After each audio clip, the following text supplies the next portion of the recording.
Assis. Assis. Tu donnes la patte. T'es un petit peu loin. Tu donnes la patte? Oui. Gentil Lupus. Gentil Lupus. Ah, on les aime pas les saloperies de sangsue. On les aime pas les saloperies de sangsue.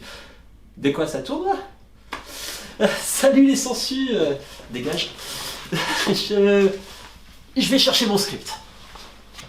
Alors, le World of Darkness. Le World of Darkness n'est pas un jeu de super-héros où il y a le bien et le mal qui s'affrontent. Tout est gris. Tout est un niveau de gris différent. Après tout, même les créatures, nous-mêmes, nous sommes gris. Nous avons notre bête interne. Il y a les vampires qui ont leur bête, les loups-garous qui ont leur bête, etc. De plus, il y a beaucoup de politique, parce que c'est aussi un jeu politique. Et la politique est une question de point de vue. Mais pourquoi se priver d'avoir de bons antagonistes, d'avoir de bons méchants? Parce que après tout, c'est trop cool les combats de fin de campagne, des combats épiques contre son pire némésis. C'est quelque chose qu'on peut totalement inclure dans le WoD. Créer des grosses dualités entre les PJ et puis un antagoniste ou deux antagonistes et avoir un combat avec des grands enjeux derrière. En fait, je pense que les enjeux restent plus importants que le combat même, que ce soit physique ou verbal. Mais que les combats doivent être là pour faire exploser les enjeux et doivent être décisifs pour la suite. Par exemple, un combat entre deux alpha-garous décidera de l'avenir du cairn, ou ce combat face à ce vampire décidera de la résolution du conflit en ville. Ou encore, ce combat politique entre deux vampires décidera du prochain baron ou prince primogène qui risque de chasser peut-être même les sangs clairs de la ville, ou de changer l'avenir de la ville. Bref, allez, aujourd'hui on va parler des antagonistes, et je dis bien le mot antagoniste, pas méchant, parce que dans le WoD, tout est une question de point de vue, et tout est une nuance de gris. Que l'on fasse une campagne qui tourne autour d'un problème politique, d'une prise de pouvoir, d'une attaque du sabbat, d'un retour d'un vampire dangereux, ou même d'une campagne d'investigation pour une famille Giovanni, ou même une campagne de road trip historique, ou à la recherche d'informations, ou même à la recherche d'une relique pour les Trémères, vous aurez toujours des antagonistes à un moment ou à un autre. Même si on peut totalement s'en passer, certains aiment bien créer des antagonistes un petit peu à la manière des séries télé. Et puis après tout, quelle que soit la campagne, même des tranches de vie, à un moment ou à un autre, nous aurons bien des ennemis. De la vieille dame voulant porter plainte pour le vol de sac à main en passant par le journaliste rentrant du boulot, vous ayant vu exterminer un vampire dans le métro, jusqu'à un potentiel némésis puissant et manipulateur, voyons voir ce qu'il est possible d'avoir pour pimenter vos nuits. 1. Un passé. Après tout, oui, l'antagoniste n'est pas venu au monde en disant « Je suis méchant, à gongo !»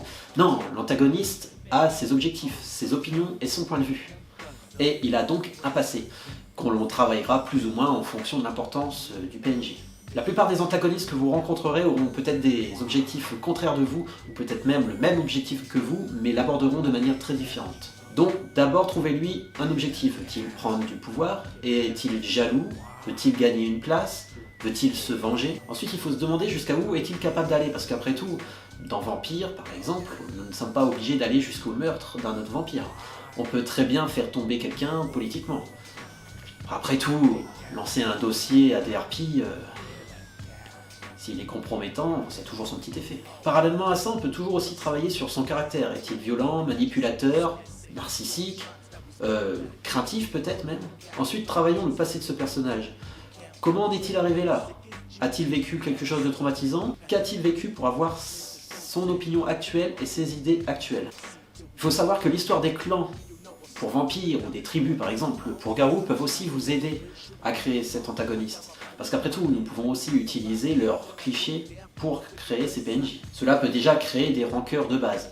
Ouais, aller dire à un gangrel de passer une petite soirée au coin du feu, faire une petite soirée au coin du feu et poche de sang avec un Ravnos, ou encore aller dire à un Tsimitz de copiner avec un Trémère. Bon, les Trémères, on va pas se mentir, personne les aime, mais ça c'est une autre histoire. Et ils l'ont bien cherché. Ou même encore à des fils de Fenris de débattre de féminisme avec des Furibars. Je sais pas pourquoi ça me fait marrer ça. Et l'idée est que nous travaillions ensemble, d'égal à égal. On en reparlera quand il faudra porter quelque chose de lourd. Quoi qu'il en soit, les clans, tribus et l'historique de ces clans et tribus peuvent totalement vous aider à créer ces personnages et à composer son passé et sa façon de les voir.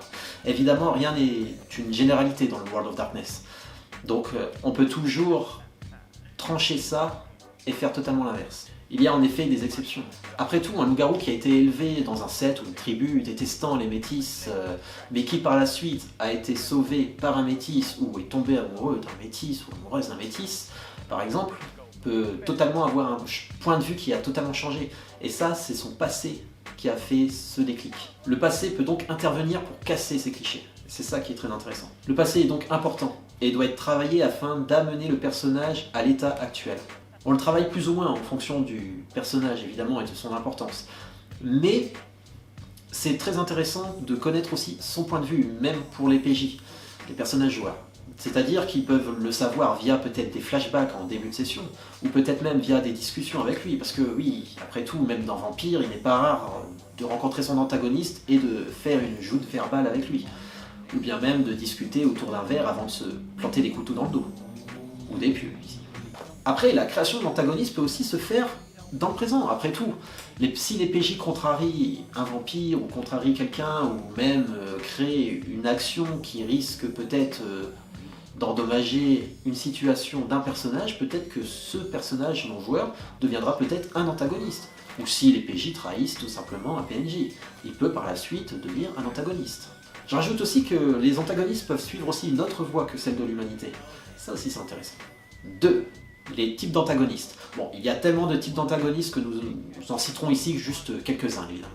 1. Le PNJ à la recherche du pouvoir. Et oui, mais qu'il ait déjà du pouvoir ou qu'il n'en ait pas, qu'il commence en haut de l'échelle ou en bas de l'échelle, quand on commence à avoir du pouvoir ou qu'on en a déjà, on en veut toujours plus. C'est un ennemi qui est très intéressant surtout à utiliser dans les campagnes politiques. On le rencontre souvent parmi les vampires ou les chefs de sectes ou de tribus et qui veulent redorer peut-être une image de leur tribu ou gagner du territoire.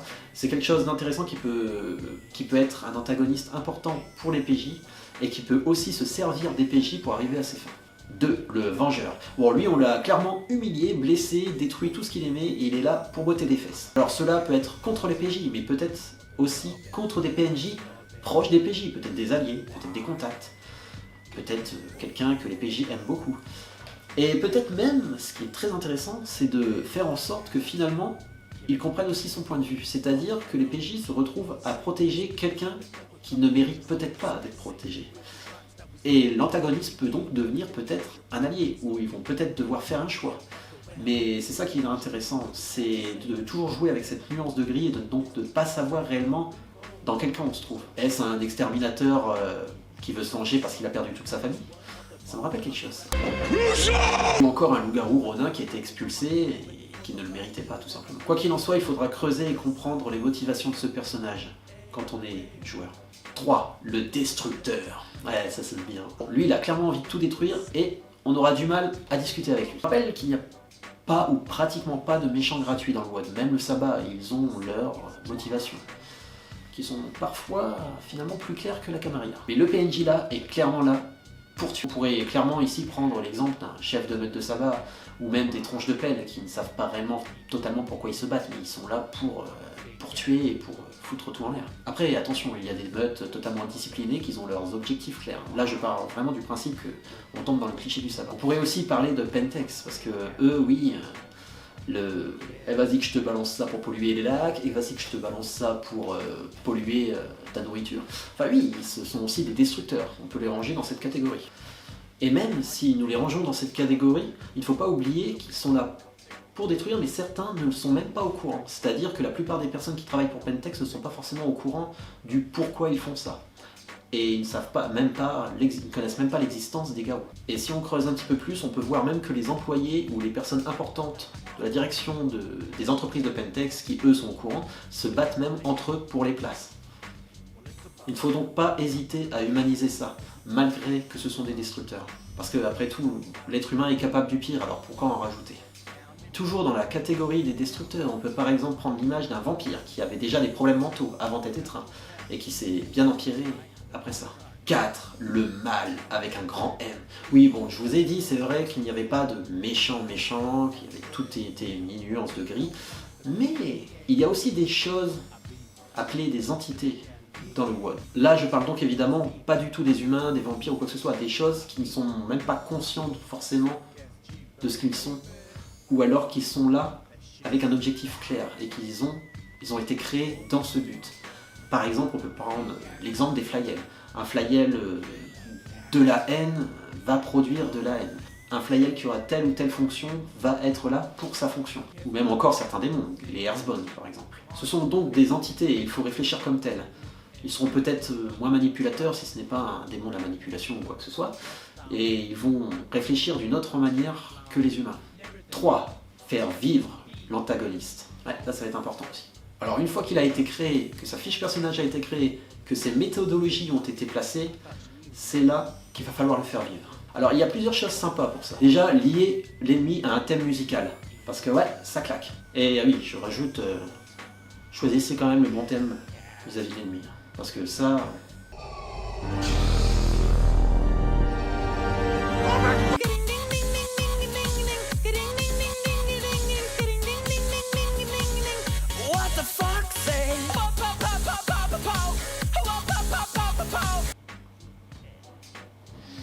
ça le fait moyen. Ne pas hésiter à lui donner des tics aussi. Peut-être a-t-il des habitudes, peut-être fait-il peut-être des bruits de bouche, ou a-t-il un claquement de langue, peut-être bégaye-t-il, peut-être s'énerve-t-il rapidement, peut-être a-t-il un calme olympien avec une énorme répartie. D'ailleurs, en passant par là, en parlant de répartie, c'était pas toujours facile d'avoir de la répartie évidemment, puisqu'on est MJ, parfois on n'est pas quelqu'un qui a forcément de la répartie. Eh ben vaut mieux être un tout petit breton qu'un grand tu l'auras. Eh ouais, fallait pas me chercher. Donc n'hésitez pas à jouer avec le lancer de dés si vous n'êtes pas à l'aise avec les paroles. C'est-à-dire d'utiliser ces stats de manipulation, d'empathie, de charisme, etc. pour faire une joute verbale avec le joueur. Il ne faut surtout pas hésiter aussi à lui donner des faiblesses. Qu'il soit garou, mage, vampire ou quoi que ce soit, peut-être a-t-il un amour, peut-être aime-t-il cette femme, peut-être est-il toujours absorbé par l'art. Peut-être a-t-il besoin de toujours expulser son énervement ou se retrouver seul pour se calmer. Peut-être a-t-il besoin de médicaments. Dans tous les cas, un ennemi a aussi une faiblesse, peut-être même liée à son passé. On peut penser à une personne impulsive, à une personne peut-être même avec un lien de sang, ou quelqu'un avec une douleur profonde. Ce sont des choses qui approfondissent le personnage et qui montrent que ce personnage est important et en vie, autant que les personnages joueurs finalement. Avec les actions des personnages joueurs, on peut aussi rendre la frontière entre la dualité du personnage non joueur, donc de l'antagoniste, face au personnage joueur, plus trouble. C'est-à-dire, finalement, est-ce qu'il me déteste vraiment? Est-ce que finalement, il déteste les personnages joueurs, mais finalement a peut-être une faiblesse pour l'un d'eux? Est-il peut-être attiré sexuellement par l'un d'eux? Est-il peut-être finalement en respect face à un autre personnage? Y a-t-il une sorte de respect entre les deux? Ce sont des frontières qui peuvent être assez troubles et c'est là que les relations peuvent être vraiment intéressantes. Et on va aimer détester ce personnage, c'est-à-dire il y aura peut-être une sorte d'empathie qui va se créer face à cet antagoniste. Ou même, ça peut faire douter le choix des personnages joueurs face à son élimination par exemple. 4. Son futur. Alors dans GDR, rien n'est écrit sur le marbre évidemment. Parce que après tout, peut-être que les PJ vont sympathiser avec lui, ou peut-être même vont-ils le vendre et se retourner contre lui, le trahir, ou l'amener face au prince et enfin qu'il se fasse juger.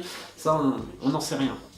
Mais il faut donner plusieurs portes ouvertes. Alors dans certaines campagnes, il y a parfois des antagonistes qui sont moins puissants finalement que les personnages joueurs, et qui sont pourtant très intéressants, mais il faut bien penser aussi à leur protection. Alors il y a plusieurs méthodes de protection. Tout d'abord, il y a une méthode appelée le plot armor. Et certaines séries aiment beaucoup ça. C'est une méthode qu'on aime ou qu'on déteste, c'est-à-dire on protège scénaristiquement la personne. Par exemple, on se retrouve face à lui, mais il arrive à s'enfuir automatiquement sans laisser de chance au personnage joueur. Il peut par exemple pouf disparaître, ou comme par hasard, un hélicoptère vient le chercher et il s'en va avec. Enfin, c'est une sorte de cinématique où le joueur ne peut pas interagir avec lui et le personnage est protégé par le scénario pour qu'on le revoie plus tard. Alors, on aime ou on déteste ça. Moi, je pense que on peut l'appliquer une fois, par exemple au début de campagne. Je pense que c'est possible de l'appliquer une fois, mais qu'après il faut vraiment laisser le destin faire.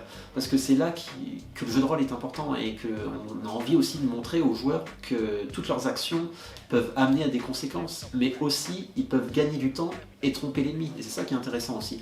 C'est super intéressant aussi de voir un manipulateur se faire finalement manipuler et se faire tuer à la fin, quoi. Et c'est pour ça que le plot armor, il ne faut surtout pas en abuser. L'utiliser une fois peut-être, mais ne pas en abuser, c'est juste ça. Après, il y a plusieurs autres méthodes pour protéger les personnages aussi. S'il a un titre important en ville, par exemple, ça va être dur de l'attaquer directement. ou encore s'il est caché. Ou encore si, imaginons que ce soit un humain qui travaille dans un laboratoire, je ne sais quoi, et qui veut s'attaquer aux vampires, il peut les contacter via peut-être un téléphone ou de la visio, mais il ne sera pas là directement et il sera protégé dans ce cas. Donc il ne faut surtout pas abuser du plot armor parce que ça frustre le joueur. Il y a toujours des autres méthodes de protéger l'ennemi, que ce soit face à des attaques physiques ou des contrôles mentaux par exemple. Une fois que tout ça est fait, et le manipulateur a été manipulé ou la conspiration a été démantelée et on se retrouve donc face au combat final. Oui, le combat final, ça c'est cool. Le combat final n'a pas besoin d'être long forcément, on n'est pas face à un boss de Donjons et Dragons. Un ennemi moins puissant, et peut-être même pathétique, peut se retrouver à être tué pathétiquement. Il faut juste rendre la scène plutôt jolie. Après tout, qu'il soit très puissant ou pas du tout, il a peut-être créé et causé beaucoup de dégâts aux personnages joueurs. Peut-être même des dégâts mentaux et psychologiques qui resteront et suivront le personnage. Il faut donc que sa mort soit mémorable. C'est vraiment les personnages joueurs qui vont aider au l'EMJ à créer cette scène mémorable. Que ce soit pour sa mort ou son départ. Un antagoniste pathétique qui meurt de façon pathétique ou un manipulateur qui se fait manipuler et peut-être même amené au prince, c'est fun quand même. Surtout s'il tombe dans son propre piège. Et ça, c'est une très bonne fin pour un personnage. Il faut donc donner des occasions aux personnages joueurs de vaincre ses antagonistes, peut-être même de façon différente, et de montrer que leurs choix sont importants. Après, à côté de ça, on peut aussi avoir le combat épique de fin. Le WoD n'est pas un jeu de combat, de baston pur, mais malgré tout, c'est toujours quand même cool de voir deux Krynos s'affronter au-dessus du vide. Non, c'est totalement possible et même intéressant de voir par exemple deux alphas se livrer une ultime bataille sur un toit, ou peut-être de même de voir une troupe de choc du verre affronter une meute de garous. C'est important, mais le plus important derrière, ce sont les enjeux, évidemment. 5. Sa fiche personnage. Alors il faut bien réfléchir à son passé, à ce qu'il est aussi. Par exemple, un garou qui était avant architecte n'aura pas les mêmes points sur sa fiche qu'un mercenaire de Pentex qui a été surentraîné à l'arme à feu. Lui aura beaucoup de points sur les armes à feu, ou par exemple même sur la survie, s'il a vécu un grand entraînement. Tandis qu'un vampire qui a plus de 250 ans aura sûrement des connaissances dans des matières qui lui sont chères. Par exemple peut-être l'art, la musique, ou même l'escrime. Lui, après tout, s'il est né dans les années 1600-1700, il aimera peut-être encore combattre à la rapière. Ou aura-t-il peut-être connu des peintres importants. Il faut bien penser que plus un vampire est vieux, plus les choses de l'humanité lui sont finalement de plus en plus banales. Alors oui aussi, si des disciplines sont intéressantes à développer pour le personnage, pour l'histoire, ne pas hésiter à lui donner même s'ils sont d'un autre clan. Il a peut-être eu le temps de l'apprendre grâce à un autre clan aussi. Après, il faut faire évidemment attention à tout ce qui est sorcellerie et thaumaturgie qui reste quand même très centré par exemple sur les trémères, Simitz, etc. Donc, plus le vampire est vieux, plus il a eu de chance d'apprendre peut-être des disciplines courantes comme le spex, la force d'âme. Il faut donc essayer de faire coïncider ce qu'il sait à son âge ainsi qu'à sa génération de vampires. Et pareil, il ne faut pas hésiter à donner pour les antagonistes et à utiliser aussi des points de volonté parfois. Bref, vous avez compris. J'aime bien créer des antagonistes, et des antagonistes que l'on veuille ou non, quel que soit le type de campagne, eh bien, vous en aurez. Ce sera peut-être un gros antagoniste ayant du pouvoir en ville, ou une bande même de motards hunters qui vous traquent. Bref, il y a vraiment de quoi faire. Mais d'ailleurs, n'hésitez pas aussi à prendre les joueurs parfois à contre-pied. Par exemple, on peut apprendre qu'un hunter qui est en train de faire toute une pagaille en ville et qui menace la mascarade et les PJ sont envoyés afin de l'arrêter, a peut-être finalement été créé à cause des actions des PJ. Comme je vous le dis, finalement, les personnages joueurs ne sont pas forcément plus blancs que les antagonistes. Cela peut donc les mener à de grandes réflexions. Parce que, après tout, si on parle de vampire, c'est aussi un jeu politique à côté de l'horreur. Donc l'antagoniste, c'est peut-être même un opposant politique. Et n'oubliez pas qu'en politique, le choix est rarement entre le bien ou le mal, mais entre le pire et le moindre mal. Machiavel. N'hésitez pas à laisser un pouce bleu sous la vidéo, ainsi que vos retours. Nous aborderons d'autres thèmes dans d'autres vidéos du même genre. En attendant, n'hésitez pas à aller visionner notre série Loup-garou Apocalypse saison 1 ou Vampire la Mascarade saison 1. Bon visionnage.